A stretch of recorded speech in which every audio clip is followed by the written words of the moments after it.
Hello दोस्तों, राजस्थान जी के zone में आपका स्वागत है। और आज हम बात करेंगे राजस्थान जीके के कुछ महत्वपूर्ण प्रश्नों की। 50-60 प्रश्न है, तो आइए शुरू करते हैं।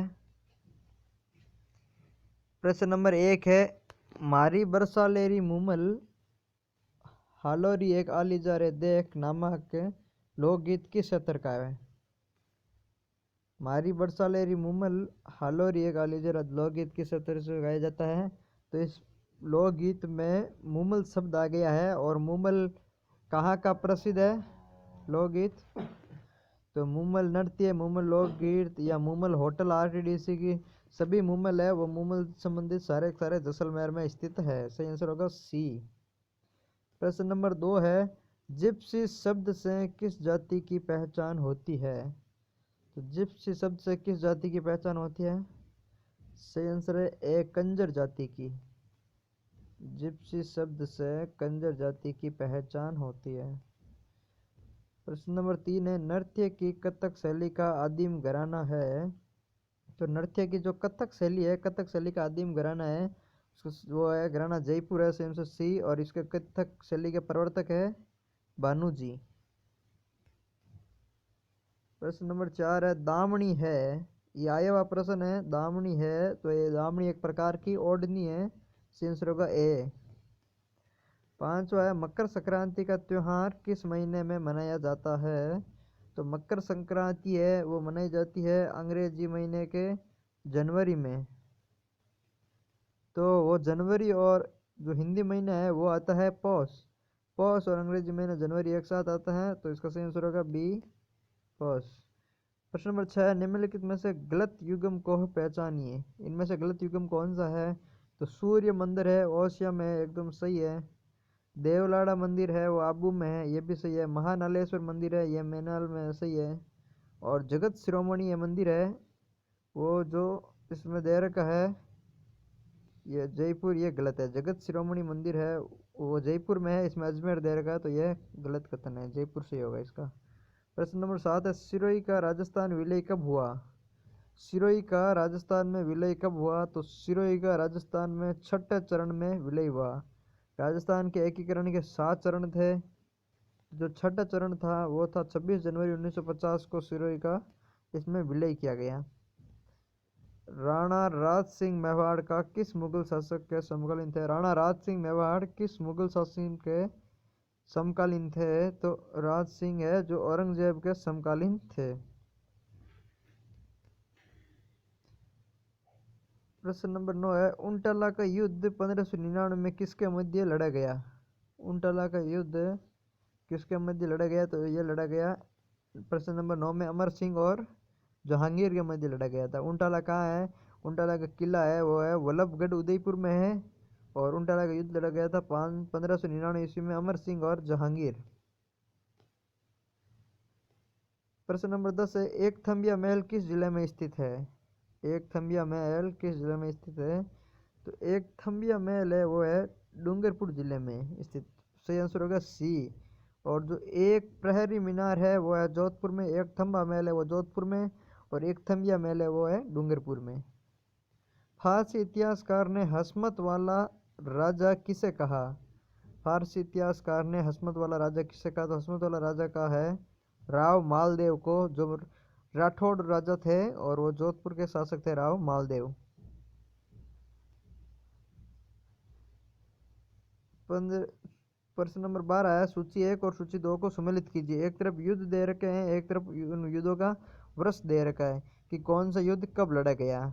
तो सिवाना का युद्ध कब लड़ा गया था। तो सिवाना का युद्ध लड़ा गया था 1308 में, जब अलाउद्दीन खिलजी ने आक्रमण किया था सिवाना पे और सिवाना का साका हुआ था उस टाइम 1308 में युद्ध लड़ा गया था। तो पहला है इसका सही सुमेलित है।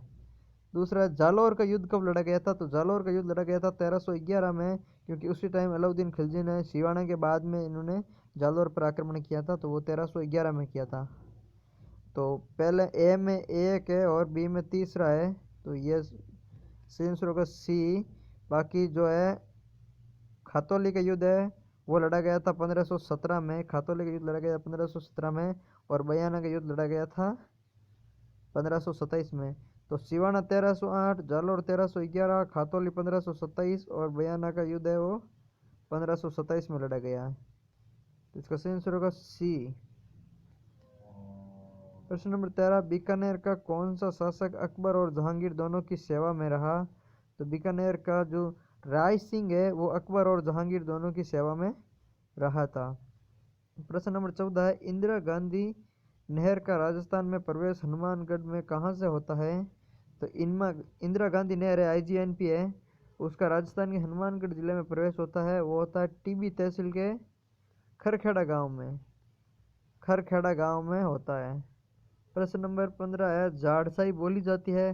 तो जाड़साई जयपुर बोली जाती है। ये प्रश्न जो कल हमने जो विशेष जिला दर्शन का टेस्ट लिया था उसी में भी आया था प्रश्न, तो ये रिपीटेड प्रश्न है। इसका सही आंसर होगा डी, जयपुर। प्रश्न नंबर 16 है, नागर समुच्चय चित्र ग्रंथ किसने बनाया था? नागर समुच्चय चित्र ग्रंथ बनाया था निहाल चंद ने। ये किशनगढ़ के जो चित्रकार है, किशनगढ़ शैली से संबंधित, इन्होंने नागर समुच्चय नामक चित्र बनाया था।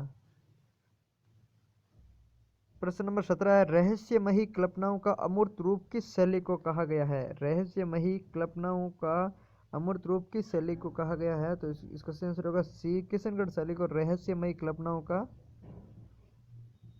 अमूर्त रूप कहा गया है। प्रश्न नंबर 18, हरिकेली नामक नाटक की रचना किसने की थी? तो हरिकेली नामक नाटक की रचना विग्रहराज चतुर्थ या बिसल देव ने किया है। विग्रहराज चतुर्थ का ही दूसरा नाम है बिसल देव। प्रश्न नंबर 19 है, निम्न में से गलत युग्म को पहचान कीजिए। निम्न में से गलत युग्म की पहचान कीजिए। तो जो है करौली जो प्रजमंडल है उसकी स्थापना त्रिलोक चंद माथुर ने की थी। जो जिला दर्शन में हमने बात की थी, यहाँ वहाँ पे त्रिलोक चंद सुतार लिखा हुआ था जिसको डिलीट किया गया था, तो इसको त्रिलोक चंद माथुर ने की थी। जो अलवर प्रजमंडल की स्थापना वो हरिनारायण शर्मा ने की थी। बूंदी प्रजमंडल की स्थापना है वो माणिक्य लाल ने की थी। ये गलत कथन है। और जो सिरोही प्रजामंडल है वो इसकी स्थापना गोकुल भाई भट्ट ने की थी। जो बूंदी प्रजामंडल है उसकी स्थापना माणिक्यलाल वर्मा ने नहीं की, उसकी स्थापना ऋषिदत्त मेहता ने की थी। ऋषिदत्त ने की थी बूंदी प्रजामंडल की स्थापना, और कांतिलाल चौथानी भी था उसके साथ में। प्रश्न नंबर 20 है, नाबार्ड की स्थापना हुई थी? तो नाबार्ड की स्थापना हुई थी 12 जुलाई 1982 को। ए ऑप्शन सही है। प्रश्न नंबर 21, विश्व बौद्धिक संपदा दिवस मनाते हैं? प्रश्न नंबर 21 में विश्व बौद्धिक संपदा दिवस कब मनाते हैं? तो विश्व बौद्धिक संपदा दिवस मनाते हैं 26 अप्रैल को। 26 अप्रैल इसका सही आंसर होगा, विश्व बौद्धिक संपदा दिवस। प्रश्न नंबर 22 है, राज्य में सर्वाधिक मसाले किस जिले में उत्पादित होते हैं? राज्य में सर्वाधिक मसाले किस जिले में उत्पादित होते हैं? सर्वाधिक मसाले होते हैं 12 जिले में उत्पादित। और सर्वाधिक अनाज है, अन्न भंडार बोलते हैं जिसको, वो बोलते हैं गंगानगर को। सर्वाधिक मसाले किस जिले में उत्पादित होते हैं? 12 जिले में। राजस्थान में बोलियों बोलियों को सर्वप्रथम विवरणात्मक वर्णन किसने किया था? तो बोलियों का सर्वप्रथम वर्णन किया था सर जॉर्ज अब्राहम गियर्सन ने किया था। सर जॉर्ज अब्राहम गियर्सन ने बोलियों का सबसे पहले विवरणात्मक अध्ययन किया था। प्रश्न नंबर 24 है, धरण या पण है? धरण या पण है? तो ये धरण और पण है सिक्के एक प्रकार के, तो इसका सही आंसर होगा सी। प्रश्न नंबर 25, अंग्रेजों से संधि करने वाला पहला राजपूत राज्य था? तो अंग्रेजों से संधि करने वाला पहला राजपूत राज्य करौली था, जिसने 1817 को अपनी संधि कर ली थी। काठ का रैन बसेरा महल किस जिले में स्थित है? काठ का रैन बसेरा महल किस जिले में स्थित है? तो 26 में से आंसर होगा ए, झालावाड़ जिले में है जो काठ का रैन बसेरा महल स्थित है। प्रश्न 27, अर्ध शाखा कहलाता है? तो जैसलमेर का शाखा है वो अर्ध शाखा कहलाता है। जैसलमेर में कुल 2.5 शाखे हुए थे, जबकि राजस्थान में टोटल 12.5 शाखे हुए थे, जिसमें 2.5 जैसलमेर में हुए थे। सर्वाधिक 3 चित्तौड़गढ़ में हुए हैं। राजस्थान में जैव विविधता विरासत स्थल के रूप में कौन सा स्थल चयनित नहीं किया गया है? तो राजस्थान में जैव विविधता विरासत के स्थल के रूप में तो आकेल किया गया है, छापोली माता किया गया, नागपाड़ भी किया गया, लेकिन नाहरगढ़ है उनको जैव विविधता बायोडाइवर्सिटी विरासत स्थल में शामिल नहीं किया गया है। तो आंसर होगा बी। प्रश्न नंबर 25 है रिड गौर 29 सॉरी रिड गौर का पूरा नाम है, रिड गौर का पूरा नाम लिखिए। तो road infrastructure development of Rajasthan limited है, road infrastructure of development of Rajasthan. ये महत्वपूर्ण प्रश्न है, पहले भी एक बार पूछा गया प्रश्न है। प्रश्न नंबर 30 है राजस्थान के प्रथम विधानसभा अध्यक्ष कौन थे? राजस्थान के प्रथम विधानसभा अध्यक्ष कौन थे? तो इसका सही आंसर होगा सी नरोत्तम लाल जोशी। राजस्थान के प्रथम विधानसभा अध्यक्ष कौन थे? तो वह थे नरोत्तम लाल जोशी। संविधान के अनुसार मुख्यमंत्री किया जाता है, तो मुख्यमंत्री संविधान के अनुसार क्या किया जाता है? मुख्यमंत्री नियुक्त किया जाता है, निर्वाचित नहीं किया जाता है। अगर आप कर निर्वाचित किया है तो बिल्कुल गलत हो, इसका मुख्यमंत्री हमेशा नियुक्त किया जाता है।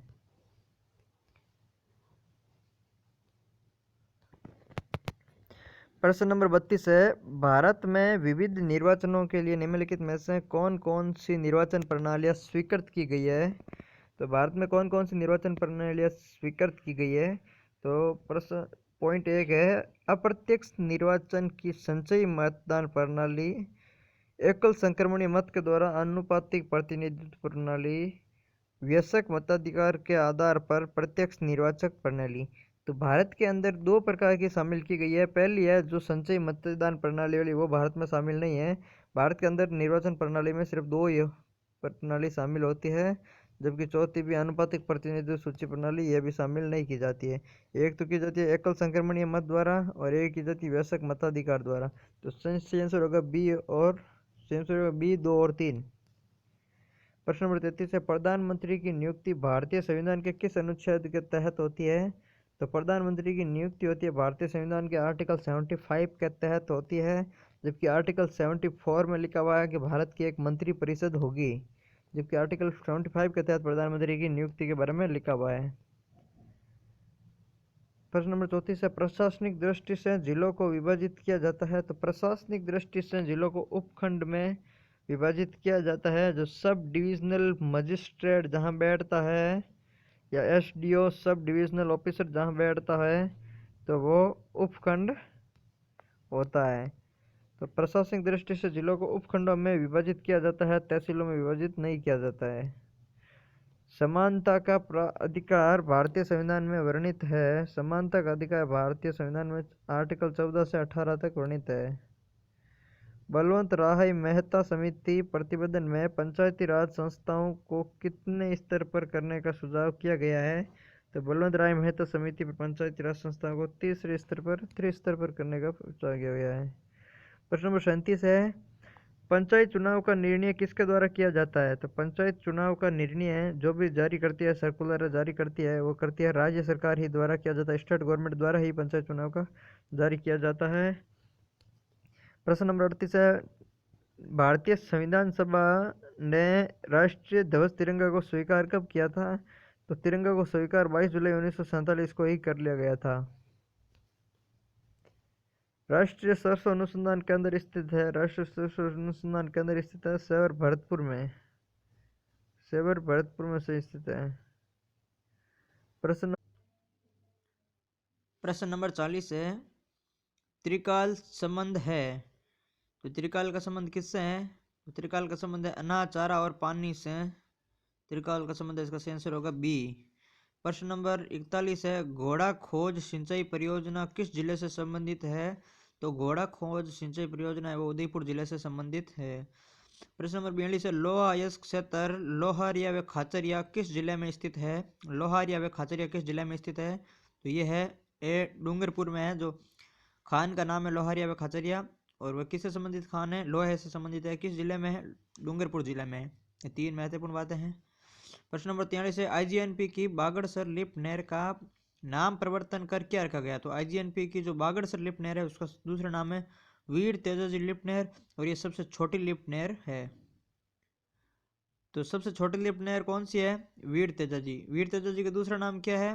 बागड़सर लिफ्ट नहर। और प्रश्न नंबर 44 है साइरोजेक्स व रेवेरिना प्रकार की मृदा प्रदेश में किस जिले में पाई जाती है? साइरोजेक्स व रेवेरिना प्रकार की मृदा किस जिले में पाई जाती है? तो यह पाई जाती है ए श्री गंगानगर। साइरोजेक्स व रेवेरिना नाम की मृदा है श्री गंगानगर जिले में पाई जाती है। सही आंसर होगा ए। प्रश्न नंबर 45 है राजस्थान सरकार द्वारा अरावली संरक्षण हेतु अरावली अधिसूचना कब पारित की गई थी? तो अरावली संरक्षण हेतु अरावली अधिसूचना पारित की गई थी 1992 में। 1992 में अरावली संरक्षण हेतु अरावली अधिसूचना पारित की गई थी। राजस्थान में ग्रामीण व शहरी लिंगानुपात कितना है? तो ग्रामीण व शहरी लिंगानुपात की बात की है तो वो भी शिशु लिंगानुपात, तो 0 से 6 वर्ष के मध्य जो शिशु है, बालक है, वो शिशु कहलाते हैं। तो ग्रामीण व शहरी लिंगानुपात की जो है वो कितना है? तो ग्रामीण और शहरी लिंगानुपात है, ग्रामीण तो है 892 और जो शहरी है 874। तो शहरी शिशु लिंगानुपात 874, ग्रामीण शिशु लिंगानुपात 892। सही आंसर होगा ए। और प्रश्न नंबर 47 है, अरावली की निम्नलिखित पर्वत चोटियों को ऊंचाई के आरोही क्रम में जमाइए। ऊंचाई के आरोही क्रम में, आरोही क्रम का मतलब होता है बढ़ते क्रम में, छोटे से बड़ा, बड़े और बड़ा और बड़ा, ऐसे नीचे से ऊपर बढ़ते क्रम में चलता रहना है। आरोही क्रम में चोटियों की ऊंचाई के आधार पर चोटियों को जमाना है। तो अगर इनमें से सही अगर देखें तो रघुनाथगढ़ 1055, उसके बाद में कुंभलगढ़ 1225, उसके बाद में अचलगढ़, उसके बाद में झरगा। तो ये है बढ़ते क्रम में इसकी है जो ऊंचाई है। और अचलगढ़ है कितनी? 1380 और झरगा 1431। तो 1055, 1225, 1380 और 1431। तो ये रहा क्रम। सबसे बड़ी झरगा, फिर अचलगढ़, फिर कुंभलगढ़, फिर रघुनाथगढ़, और छोटे से बड़े देखे तो सी आंसर होगा सी। 48वां है, अंतरिक्ष से आने वाले उल्कापिंड वायुमंडल में किस परत में प्रवेश करते हैं? तो वो जलने लगते हैं। अर्थात अंतरिक्ष से आने वाले उल्कापिंड वायुमंडल में किस परत में प्रवेश करते हैं? तो वो करते हैं मध्य मंडल में। प्रश्न नंबर 49 है, कौन सी झील राष्ट्रीय झील संरक्षण योजना में शामिल नहीं है? तो 3 जिले हैं जो राष्ट्रीय झील संरक्षण योजना में शामिल है। 2 उदयपुर की है और एक अजमेर वाली है। तो एक तो है फतेह सागर, एक है पिछोला, एक है अन्ना सागर। ये 3 जिले हैं जो राष्ट्रीय झील संरक्षण योजना में शामिल है। एक जैसमंद झील है वो शामिल नहीं है। तो इसका सही आंसर होगा ए। इसने नहीं क्या पूछा तो सही आंसर होगा ए। जबकि कौन कौन सी शामिल है? पिछोला, अन्ना सागर व फतेह सागर, 3 जिले शामिल है। वन विकास एवं संरक्षण हेतु अमृता देवी पुरस्कार कब से दिया गया? तो अमृता देवी पुरस्कार दिया गया 1994 से। 1994 से अमृता देवी पुरस्कार दिया जा रहा है। जबकि अरावली जो अधिनियम है लागू हुआ था अरावली संरक्षण के लिए, वो लागू हुआ था 1992 में।